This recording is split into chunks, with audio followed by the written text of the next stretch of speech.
Le gouvernement prend des mesures fortes pour éviter des drames sur les sites d'orpaillage. Ces mesures prises en Conseil des ministres ce mercredi ont été annoncées et commentées au cours d'un point de presse par le ministre de la Sécurité et de la Protection civile et celui de l'Environnement, de l'Assainissement et du Développement durable en présence du chef du département en charge de la communication. Je vous propose d'écouter le général de division Daoud Ali Mohamedine et Madame Doumbia Mariam Tangara, propos recueillis par Yaya Kounati. Après les drames survenus sur les sites d'orpaillage, respectivement à Kokoyo, village de Danga, cercle de Kangaba, le 29 janvier 2025, puis à Bilali Koto, cercle de Kenyeba, le 14 février 2025, son Excellence le général d'armée Assimi Goïta, président de la transition chef de l'État, a prié pour le repos des âmes des disparus, tout en formulant ses vœux de prompt rétablissement aux blessés. Le chef de l'État a instruit le gouvernement de renforcer les mesures pour éviter les drames humains et environnementaux dans notre pays. Son Excellence le président Goïta a en outre pris les mesures suivantes. 1. L'abrogation des actes de nomination des responsables administratifs directement impliqués dans la survenance des 10 incidents, préfet, sous-préfet, responsables des forces de sécurité, police, gendarmerie, garde, services locaux des eaux et forêts, services d'assainissement et du contrôle des pollutions et des nuisances, service subrégional de la géologie et des mines.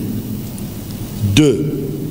La relecture de certains textes juridiques pour, entre autres, mettre fin à la transaction dans le domaine environnemental, faciliter la récupération des équipements impliqués dans l'orpaillage, puis les réaffecter dans le patrimoine de l'État. 3.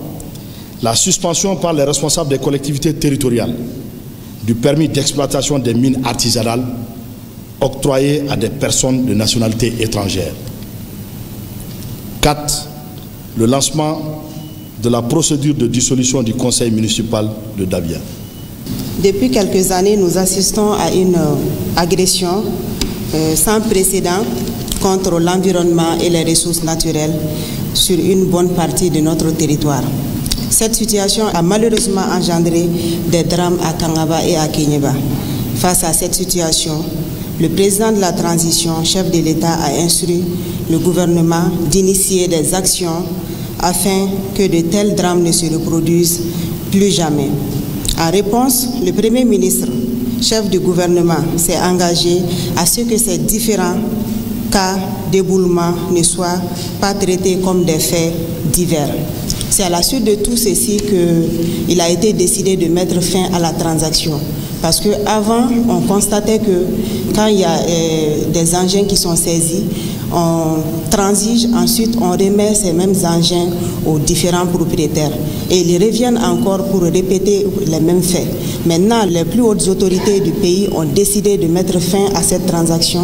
Une fois que les matériels sont saisis, ils sont remis au compte de l'État. C'est à l'État de décider de faire ce qu'il veut à ces matériels.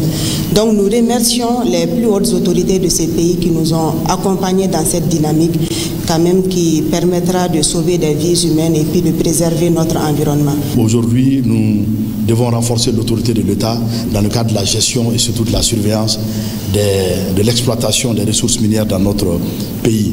Nous ne devons plus être là à venir assister, à venir compter nos morts, présenter les condoléances et retourner. Aujourd'hui, nous devons prendre des mesures fortes pour que nos populations soient protégées à tous les niveaux. Il ne faut pas que pour des intérêts de certaines personnes, de certaines sociétés, nous assistons à des drames. Donc ces mesures visent vraiment à renforcer davantage l'autorité de l'État et à aussi couvrir nos concitoyens, à les protéger. Notre devoir aujourd'hui. Parlant des rôles des forces de défense et de sécurité, avec ces mesures, ça nous donne l'autorité, ça nous donne le pouvoir.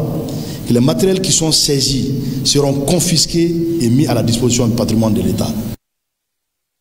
Voilà, il s'agissait là de l'abrogation des actes de nomination de responsables administratifs, la relecture de certains textes juridiques, la dissolution en vue du conseil municipal de Dabia. Le gouvernement a donc pris des mesures fortes pour éviter des drames sur les sites d'orpaillage. Ces mesures ont été prises en conseil de ministres ce mercredi.